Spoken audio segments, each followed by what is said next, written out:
ဓ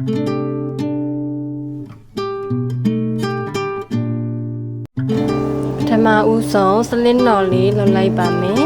စလင်းတော်လေးလုပ်ပြီးသွားလို့ရှိရင်ချိန်30နဲ့မှ5ကထိုးလာခဲ့ပေးပါနော်ချိန်35ကပြည့်တဲ့အထိထိုးလာခဲ့ပေးပါ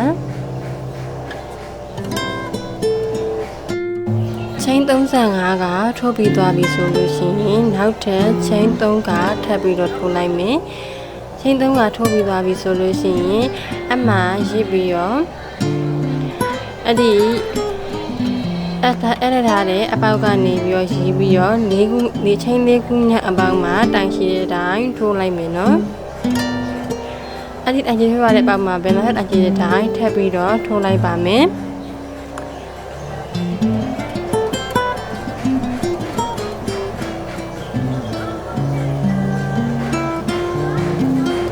ပြီးရင်အဲ့ဒီပေါက်မှာပဲနောက်ထပ်တိုင်ရှိထပ်ပြီးတော့ထိုးလိုက်မယ်နော်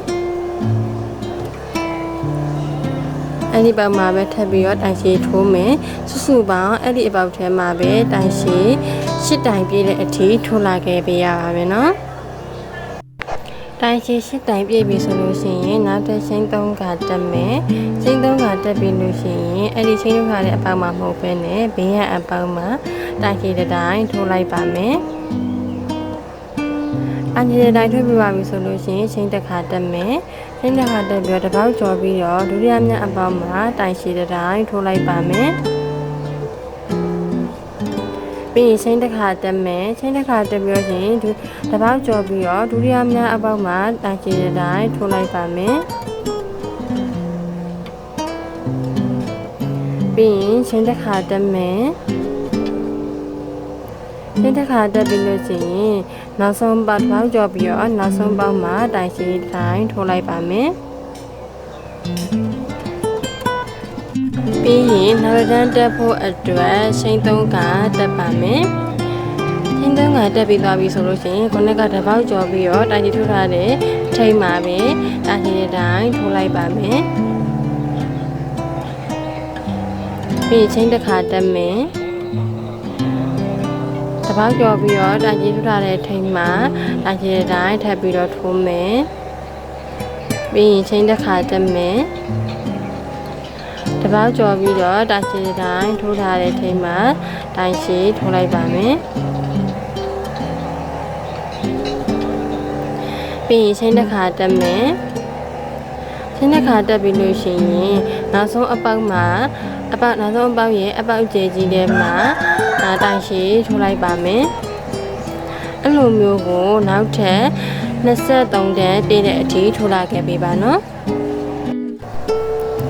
23တန်းပြည့်လို့ရှိရင်ချိန်3ကတက်ပါမယ်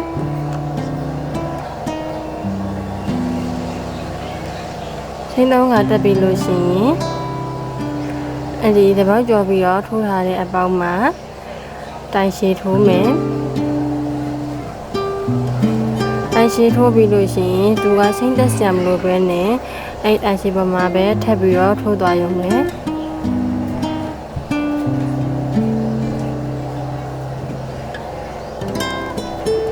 ဘေးကအပေါက်မှာလည်းပဲတိုင်ရှိထိုးမယ်ချိန်တစ်ခါတက်စရာမလိုပဲနဲ့တိုင်ရှိတွေပဲထိုးသွားရုံပါပဲပြီးရင်အပေါက်ကျဲကြီးထဲမှာတိုင်ရှိထိုးမယ်ပြီးရင်နောက်တစ်တန်းလည်းပဲအဲ့လိုမျိုးပဲဆက်ပြီးတော့တန်းပြည့်အောင်ထိုးသွားမယ်နော်နောက်တစ်တန်းလည်းဘယ်နှကလိုပဲထိုးပြီးသွားပြီဆိုလို့ရှိရင်ချိန်2ခါတက်မယ်ချိန်2ခါတက်ပြီးလို့ရှိရင်တစ်ပေါက်တိုင်စီနဲ့တိုင်ရှိလေးထိုးသွားမယ်တိုင်ရှိထိုးတဲ့အခါမှာအမှ3ကျိုးရှိရဲ့2ကျိုးကိုတစ်ခါထုံးမယ်ပြီးရင်နောက်တစ်ပေါက်မှာတိုင်ရှိထပ်ပြီးတော့ထိုးမယ်ပြီးရင်အမှ2ကျိုးရှိရဲ့2ကျိုးကိုထုံးမယ်ပြီးလို့ရှိရင်နောက်တိုင်ရှိတဲ့တိုင်းထပ်ပြီးတော့ထိုးမယ်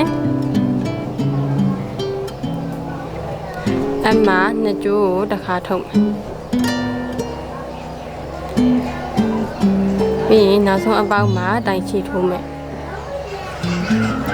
အမှ2ကျိုးကိုတစ်ခါထုံးမယ်ပြီးလို့ရှိရင်အမှကျိုး5ကျိုးရှိတာကိုတစ်ခါတည်းဆွဲထုတ်လိုက်ပါမယ်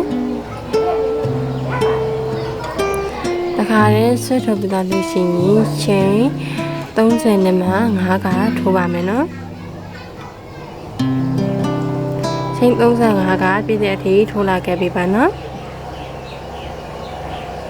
ချိန်23ကထိုးပြီးသွားပြီဆိုလို့ရှိရင်တော့ချစ်စရာကောင်းတဲ့ hair brand လေးရပါပြီနော်ဒီ hair brand လေးကိုလိုက်ထိုးဖို့အဆင်ပြေမယ်လို့မျှော်လင့်ပါတယ်နောက်တဲ့ဗီဒီယိုလေးတင်သားအောင်မှမလို့ like and subscribe လေးလုပ်သားပေးပါဦးနော်